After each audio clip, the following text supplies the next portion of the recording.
Selamat pagi, saya Novita Sari Pasaribu dengan NIM 233454449 selaku mahasiswa PPG Prajabatan tahun 2023 gelombang 1. Pada kesempatan kali ini saya akan memberikan sedikit video ulasan mengenai memodifikasi rencana pembelajaran.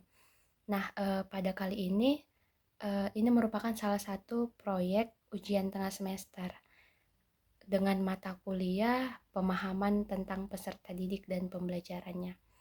Nah, yang pertama sekali kita perlu mengetahui identitas modul ajar. Yang pertama sekolah, yaitu SMP Negeri 13 Padang. Alokasi waktu 4 jam pelajaran di kelas 7-6. Pada fase D, jenjang kelas SMP, mata pelajaran atau topik IPS tentang keberadaan diri dan keluarga. Dengan jumlah siswa 32 orang dan model pembelajaran terlampir dan domain mata pelajaran pemahaman konsep. Nah, pada capaian pembelajaran kali ini pada topik keberadaan diri dan keluarga, di mana peserta didik dapat mendeskripsikan apa itu sejarah asal-usul keluarga, kemudian menyebutkan siapa saja yang ada dalam silsilah keluarga, dan yang ketiga dapat menjelaskan posisinya dalam silsilah keluarga dan mampu mengenal semua pihak yang terdapat dalam silsilah tersebut. Nah, kemudian yang terakhir, yang kelima, peserta didik mampu sejauh mana memiliki interaksi dengan setiap anggota keluarga. Pada umumnya, kita tahu bahwasanya rencana pembelajaran itu memiliki kompetensi awal.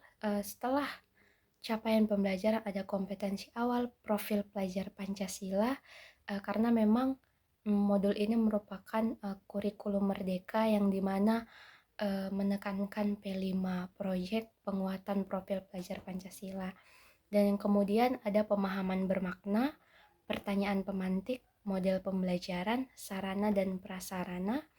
Nah, kemudian langkah-langkah kegiatan pembelajaran yang pertama ada kompetensi inti berupa tujuan pembelajaran, pemahaman bermakna, dan yang kedua kegiatan pembelajaran ada kegiatan pembuka, kegiatan inti, kegiatan penutup, dan diakhiri dengan asesmen dan pengayaan dan remedial.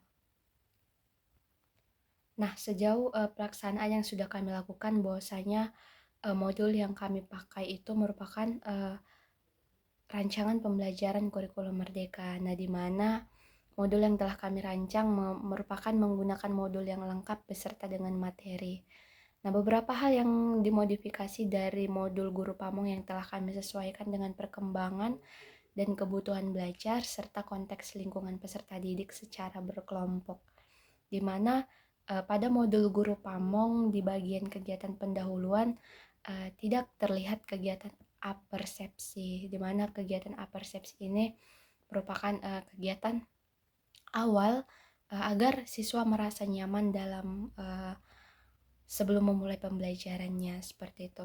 Kemudian modul di guru pamong merupakan modul selembar yang kurang lengkap, di mana pada kegiatan inti terdapat kegiatan literasi.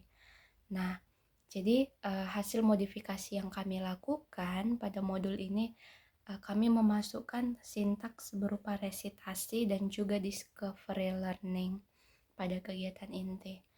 Dan pada kegiatan inti selanjutnya, di mana modul hasil modifikasi yang kami tambahkan adalah kegiatan pembelajaran sesuai dengan kelompok-kelompok siswa berdasarkan hasil analisis kebutuhan peserta didik. Nah, baiklah, saya akan menceritakan hasil modifikasi yang saya lakukan dalam kegiatan pembelajaran.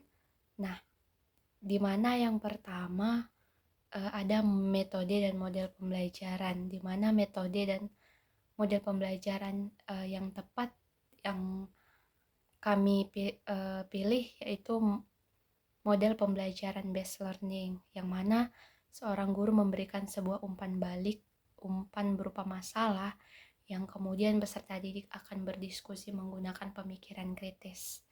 Nah, tujuannya untuk memecahkan suatu masalah. Kemudian metode yang digunakan merupakan metode tanya jawab, yang mana akan membantu peserta didik untuk dapat aktif, dan guru memberikan pertanyaan pemantik yang nantinya akan memberikan respon kepada peserta didik. Kemudian yang kedua, pembelajaran yang kontekstual, di mana pembelajaran kontekstual ini dapat mengaitkan materi pembelajaran dengan kehidupan sehari-hari, sehingga pemahaman peserta didik dapat bertambah dan peserta didik dapat merasakan ilmunya di dalam setiap kehidupan dan menerapkannya seperti itu. Kemudian dalam pembelajaran kontekstual ini seorang guru membantu peserta didik dalam mencapai tujuannya. Nah, adapun tujuan penerapan pembelajaran kontekstual untuk meningkatkan prestasi belajar peserta didik melalui peningkatan pemahaman materi yang telah dipelajari, kemudian mengaitkannya dalam kehidupan sehari-hari. Nah, seperti yang sudah saya jelaskan di awal, di mana pendekatan ini melibatkan peserta didik dalam mengkaji pemecahan masalah. Nah, dan yang paling ditekankan ataupun yang saya modifikasi, di mana kita perlu mengetahui analisis kebutuhan peserta didik. Nah, di mana dalam menganalisis kebutuhan peserta didik ini, saya memiliki tujuan bahwasanya melalui kegiatan pembelajaran kita harus membentuk pembelajaran yang berdiferensiasi, di mana peserta didik dapat menentukan dan mendeskripsikan keberadaan diri dan keluarga. Nah, di mana yang pertama sekali adalah kesiapan belajar peserta didik. Untuk melihat kesiapan belajar peserta didik, maka pertanyaan pemandu yang pertama yaitu peserta didik mengamati gambar dan video pada awal topik keberadaan diri dan keluarga, di mana peristiwa apa yang ada dalam video yang disajikan. Nah, guru sebelum memulai pembelajaran menyajikan berupa video yang berkaitan dengan keberadaan diri dan keluarga. Kemudian yang kedua, mendeskripsikan keberadaan diri dan keluarga, di mana kita memiliki tabel. Yang pertama itu tabel kriteria dan nama peserta didik, di mana ada 3 indikator, yaitu indikator baik, indikator cukup, dan indikator kurang. Nah, di mana setiap indikator ini memiliki pencapaiannya masing-masing, seperti itu, memiliki nilainya masing-masing. Nah, jadi dari sana kita mengetahui sejauh apa sih pemahaman yang dimiliki peserta didik. Nah, kemudian minat belajar peserta didik. Nah, pada pertanyaan pemandu untuk melihat minat belajar peserta didik dalam materi keberadaan diri dan keluarga ini, nah setelah itu guru akan bercerita di depan kelas kepada peserta didik. Kemudian kita tanyakan apakah peserta didik itu menyukai cerita dari guru tersebut. Kemudian yang kedua, apa sih yang peserta didik tahu bahwa mempelajari materi keberadaan diri dan keluarga ini adalah suatu hal yang menyenangkan. Nah, ini kita dapat mengetahui analisis gaya belajar peserta didik. Nah, di mana kita tahu bahwasanya ada 3 indikator seperti yang di awal, indikator baik, cukup, dan kurang. Nah, di mana gaya belajarnya dapat kita ketahui bahwasanya ada 3 gaya belajar. Yang pertama visual, yang kedua auditory, dan yang ketiga kinestetik. Nah, pada dasarnya secara umum peserta didik menyukai gaya belajar kinestetik. Nah, dan yang selanjutnya hasil pemetaan kebutuhan belajar peserta didik, di mana berdasarkan kesiapan belajarnya kita dapat memetakan membuat peserta didik menjadi 3 kelompok, di mana ada kelompok do, re, dan mi, di mana kelompok do ini peserta didik telah memahami bagaimana keberadaan diri dan keluarga dan siap untuk memberikan tantangan mengenai keberadaan diri dan keluarga.